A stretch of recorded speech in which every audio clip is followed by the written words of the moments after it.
Balloons Over Broadway by Melissa Sweet. The true story of the puppeteer of Macy's Parade.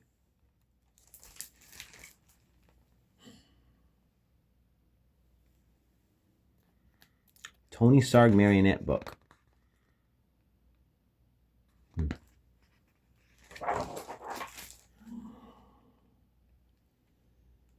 Tony Sarg. Balloons Over Broadway. Written and illustrated by Melissa Sweet. There he is.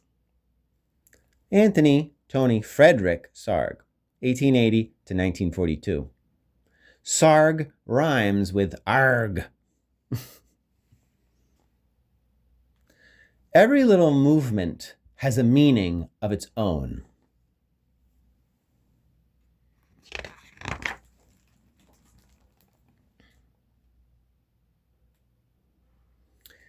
From the time he was a little boy, Tony Sarg loved to figure out how to make things move. He once said he became a marionette man when he was only 6 years old.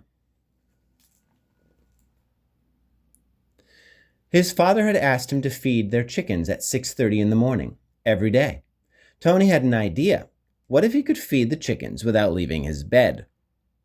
The next morning, Tony pulled on the rope and the door to the chicken coop opened. The chickens ate their breakfast. Tony stayed snug in his bed. And his dad, so impressed, never made Tony do another chore. You see, he's got a little... Step 1, spread feed the night before. Step 2, pull the rope from bed. Step 3, the door opens. Step 4, chickens come out and eat the food.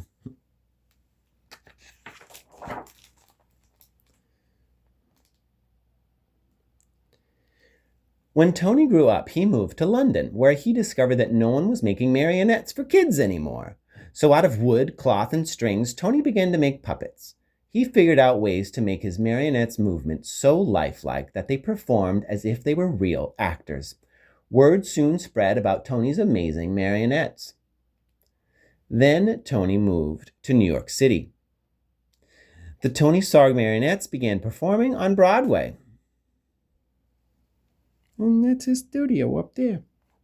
In the heart of New York City, in Herald Square, was the biggest store on earth, R.H. Macy's department store. Macy's had heard about Tony's puppets and asked him to design a puppet parade for the store's holiday windows. So Tony made new puppets based on storybook characters, then attached them to gears and pulleys to make them move. Cut, sew, and build. Humpty Dumpty's shirt pattern, using that fabric, electric motor. Very cool. Oh, yeah, a beautiful window. In Macy's Wondertown windows, Tony's mechanical marionettes danced across the stage as if by magic. All day long, they performed to shoppers jostling for a better look.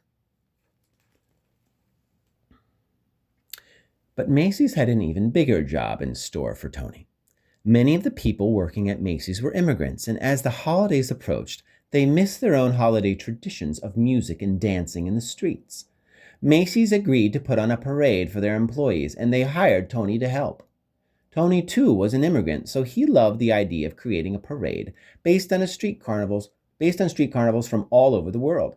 He made costumes and built horse-drawn floats, and Macy's even arranged to bring in bears, elephants, and camels from the Central Park Zoo.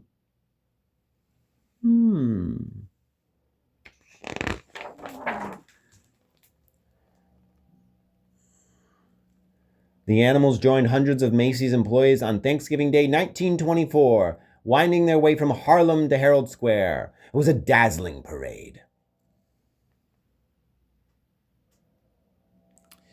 In fact, Macy's first parade was such a success that they decided to have one every year on Thanksgiving Day to celebrate America's own holiday.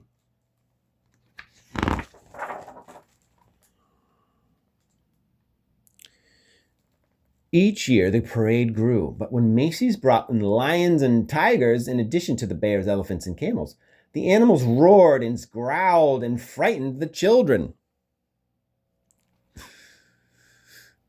Tony, Can you think of something spectacular? Okay. Macy's asked Tony to replace the animals.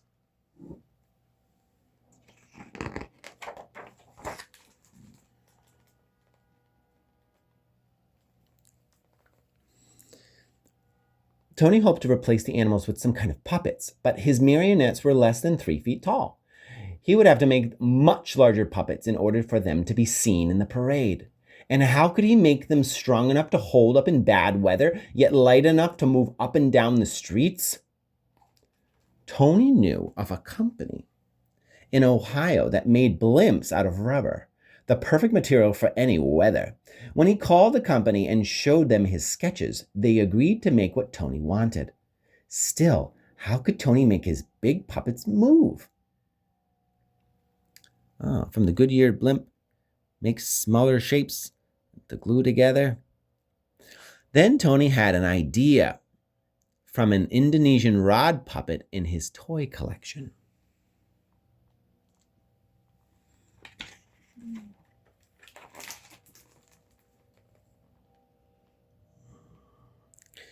On Thanksgiving Day, Tony's creatures, some as high as 16 feet, spilled into the streets, and the crowds cheered wildly. Part puppet, part balloon, the air-filled rubber bags wobbled down the avenues, propped up by wooden sticks.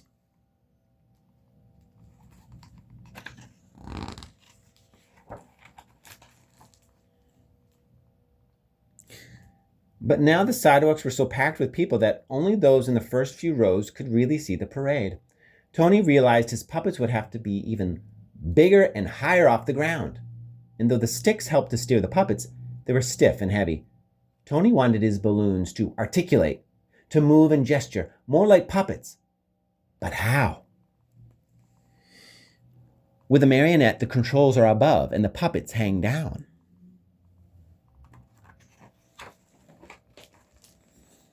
But what if the controls were below and the puppet could rise up?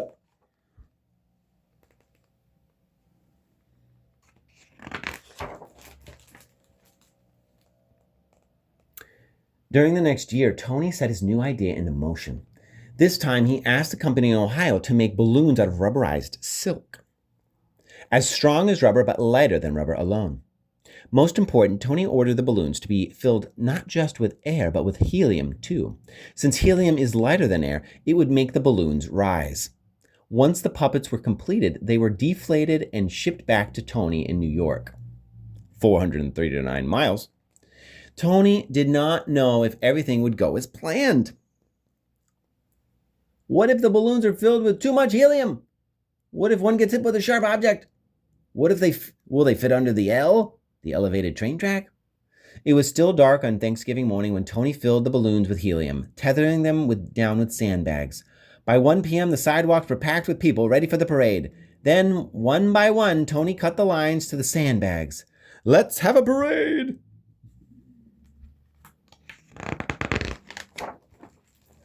Oh.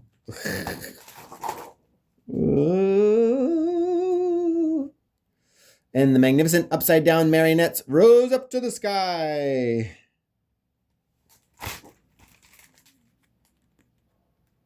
Yeah. Oh, where am I going now? I'm upside down. I'm upside down.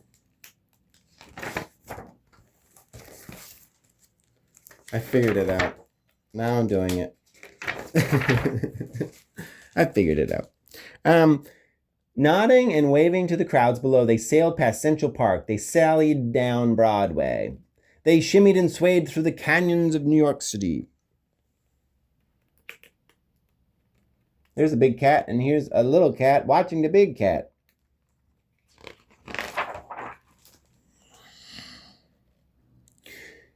High above the crowds, they flounced in the afternoon wind, pulling the rope handlers this way and that. Yet with every heave-ho, the balloons gestured and articulated like wild puppets, and the crowd screamed for more. After the balloons were eased under the L, they ended in front of Macy's at Tony's Wondertown windows. It was a parade New Yorkers would never forget.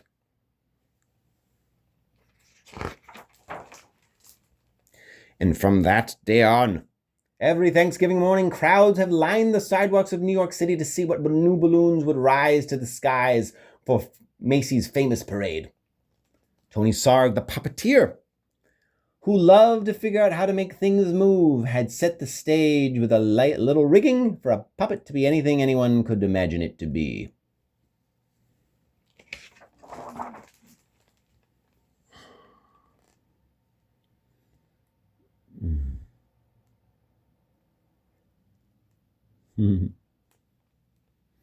I like this. He says, I have never done a stroke of work in my life. He's a silly guy. Look at him. Oh, look at that. Here comes the parade. It's immense. It's colossal. Come a-running.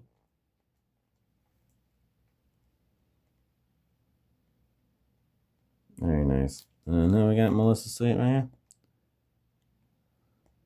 Very nice. Very good.